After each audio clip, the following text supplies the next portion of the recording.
మా అందరి అభిరుచులకి ఏకైక ఎంపిక మానేపల్లి జ్యువెలర్స్. తరతరాలుగా తరగని స్వర్ణ బంధాలు మన మానేపల్లి జ్యువెలర్స్. ఎందుకు రాజుని ప్రేమించినవు? నేను అడగగానే బ్యాలెన్స్ చేయిస్తాడు, నాకు పానీపూరి తినిపిస్తాడు, ఆటోలలో రోజు తిప్పుతాడు. నేను అడిగానని చెప్పి బిట్లు చూడ్డం ఆపేశాడు. ఏమన్నా పిచ్చిగిన లేసిందా నీకు? రాజు అందరు మగోళ్ళ లెక్క కాదు మేడం. దేవుడా, ఆ ట్రైలర్లోనే నీ జీవితం అంతా నేను ట్రావెల్ చేసినట్టు అనిపించింది నాకు. ఒంటి మీద సున్ని లేకుండా కాలు బయట పెట్టాలి, నీ సంగతి అయినట్టేనే.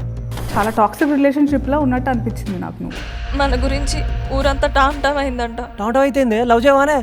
లవ్ చేసేందుకే, పెళ్లి చేసుకోవడానికే కదా.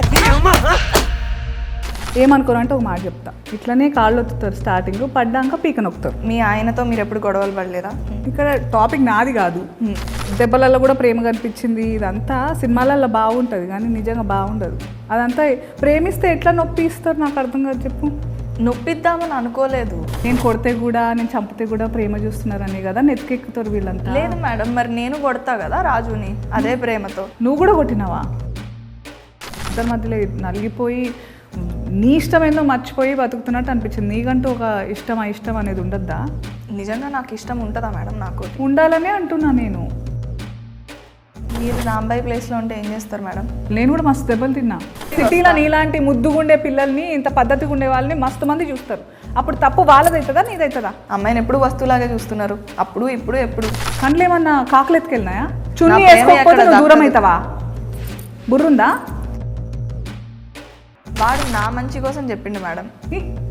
నీ మంచి నీ బట్టలలో ఉందా? ఏమో మేడం, నాకు అవన్నీ తెలియదు. రాజుగాని ఏం చేసినా నాకు ప్రేమే కనిపిస్తుంది. సో ఏదేమైనా ఎన్ని అష్ట కష్టాలు పడి మొత్తం కింద మీద పడి మీరిద్దరైతే పెళ్లి చేసుకుంటున్నారు. మంచి జరిగిందా చెడు జరిగిందా నేను చెప్పలేను, కానీ మీరైతే షేక్ అవుతారు మేడం.